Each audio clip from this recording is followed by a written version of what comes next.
지금까지 이 돈을 다 줬다면 그건 진짜 제대로 호구 잡힌 겁니다. 아, 이런 경우가 있을 줄 진짜 몰랐는데요. 부동산 중개보수를 부르는 대로 다 줬다면 정말 제대로 당한 겁니다. 이걸 몰라서 안 줘도 될 돈을 주고 있었던 건데요. 이게 사실 공인중개사들은 다 압니다. 다 아는데도 돈 욕심에 뻔뻔하게 다 받았던 겁니다. 이제 더 이상 이렇게 속지 마시라고 오늘 영상으로 알려드릴게요. 중개보수 안 주는 방법. 그런데 한 가지 조건이 있습니다. 부동산 중개보수, 일명 복비라고도 하고요. 중개수수료라고 하는 분들도 상당히 많습니다. 공인중개사 통해서 거래를 한다면 그 집값에 따라서 일정 요율로 공인중개사한테 줘야 되는 돈인데요. 거래 당사자라면 누구나 계약서 작성 이후에 이 돈을 줘야 됩니다. 하지만 합법적으로 안 줘도 될 때가 있습니다. 법에 정확히 나와 있는데요. 이렇게 안 줘도 될 때 중개보수를 주고 있었다면 그건 제대로 호구 잡혔다는 뜻이죠. 그야말로 몰라서 당해왔던 겁니다. 제가 법에 나와 있다고 말씀드렸는데요. 그 조항 정확히 살펴볼게요. 공인중개사법 시행규칙, 동일한 중개 대상물에 대하여 동일 당사자 간의 매매를 포함한 둘 이상의 거래가 동일 기회에 이루어지는 경우에는 매매 계약에 관한 거래 금액만을 적용한다. 이렇게 나와 있습니다. 이걸 현장에선 쓰리 동일이라고 부르는데요. 제가 아마 공인중개사 시험 볼 때 쓰리 동일 이렇게 외웠던 것 같습니다. 쓰리 동일, 동일 중개 대상물, 동일 거래 당사자, 동일 기회. 쓰리 동일, 우리 현실에선 어떤 경우가 있을까요? 흔히 주전세, 주인전세라고 부를 때 바로 이 법조항이 적용됩니다. 일종의 갭투자의 일환이라고도 볼 수 있는데요. 주전세, 주인전세. 자, 그 내용은 이렇습니다. A가 집을 팝니다. B한테.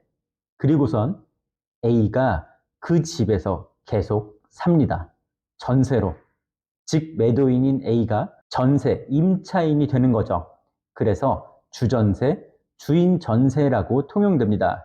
예를 들어 매매 5억에 내놓으면서 매도인이 3억에 전세로 살 거라는 조건이 되겠죠. 매수인한테는 갭 투자의 한 방법이 될 수도 있고요.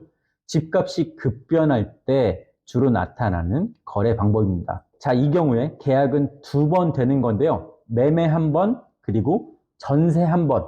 이렇게 두 번 계약이지만 중개보수는 한 번만 받으라고 하는 거죠. 법에 정확히 나와 있습니다. 예를 한번 들어볼까요?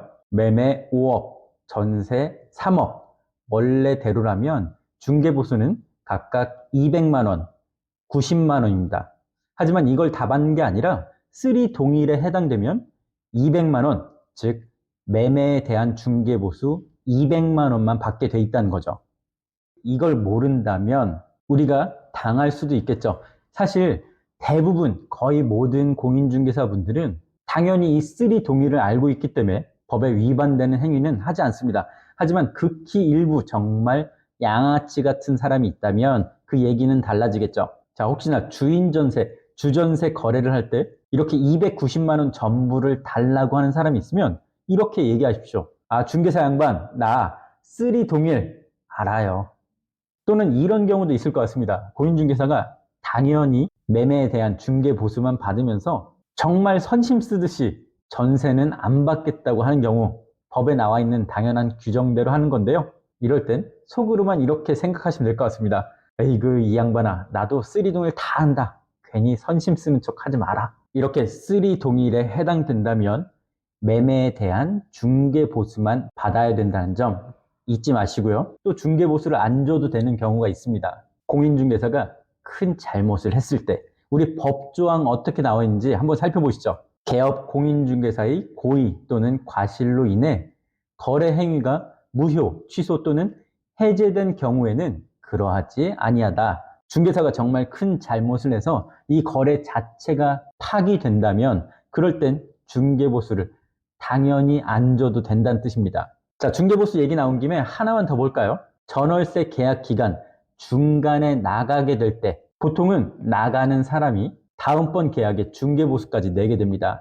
하지만 원칙은 중개보수는 항상 임대인, 집주인이 부담하는 건데요. 중개보수는 거래 당사자가 내야 하기 때문이죠. 자, 이렇게 생각해 보면 쉬울 것 같습니다. 이 집에 대한 거래 당사자, 바로 집주인과 다음번 들어오는 세입자입니다. 지금 살다가 나가는 사람은 거래 당사자가 될 수가 없죠. 그래서 집주인이 자기 몫의 중개 보수를 내야 하는데요. 하지만 이건 어디까지나 원칙, 이론에 불과합니다. 실제로는 중간에 나가는 사람이 중개 보수를 내는 경우가 대다수고요. 아예 특약사항에 적어 놓는 경우도 많습니다.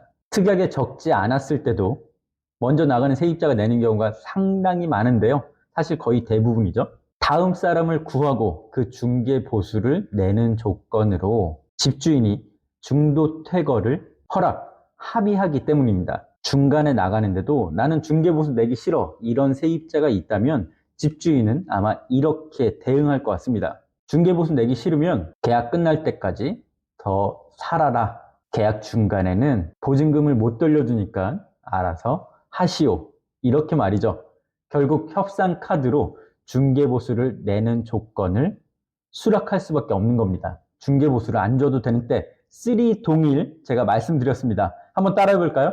쓰리 동일, 동일한 중개 대상물에 동일한 거래 당사자가 동일 기회에, 이게 바로 쓰리 동일입니다. 이럴 땐 매매에 대한 중개보수만 내면 된다는 것 꼭 기억하시길 바랄게요.